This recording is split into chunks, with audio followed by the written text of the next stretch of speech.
My sister passed away, and yet her boyfriend, James, blamed me for it. However, when I turned 20, I discovered that James was actually my mate. He even vowed to make me suffer the pain of betrayal as revenge. Tomorrow is the 6th anniversary of my sister Stephanie's death. I have hardly returned to the pack in the past 6 years, but this day is different every year. I must return to attend her death anniversary, because her death is so important that it is a huge regret in everyone's mind. However, everyone in the pack hates me. They think I am the murderer of Stephanie. For a brief moment of peace, I went to the waterfall, where I first get my wolf.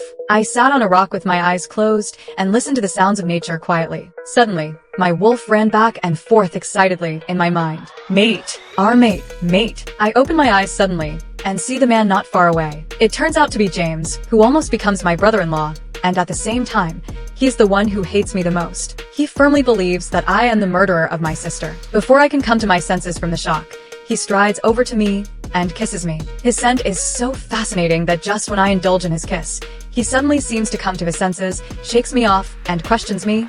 Lily, why do you pretend to be Stephanie? I say helplessly, it's clearly you who mistake the person. He shakes his head in disbelief, his eyes filled with anger and hatred. No, this is not true. You must have planned this. You killed Stephanie so that you could take me from her. You know nothing.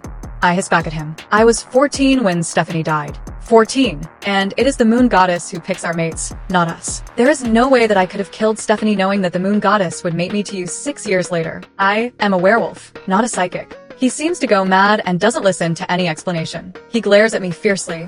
Listen, Lily, I won't let you succeed. I will be with all kinds of women, but not you. Get ready to experience the pain of betrayal. This is the price you pay for killing Stephanie. With that, he turns and walks away. It is about 8 a.m. when I enter the pack house. Unfortunately, my mother is waiting for me at the top of the stairs. I see you take that fruit, she tells me. What makes you think you have the right to eat this morning? On the anniversary of your sister's death.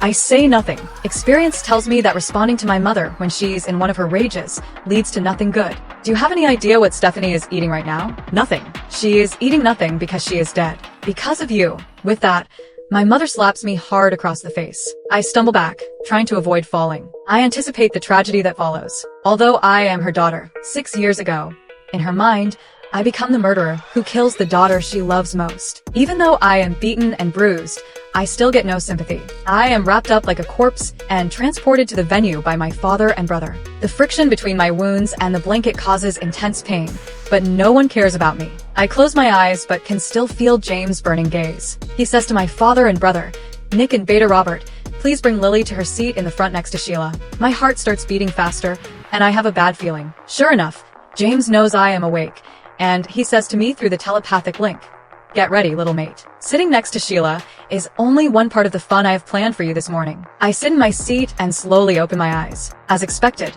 my eyes meet James's. I see the corners of his mouth curl slightly as he smiles playfully. Then, he announces condescendingly, it's showtime.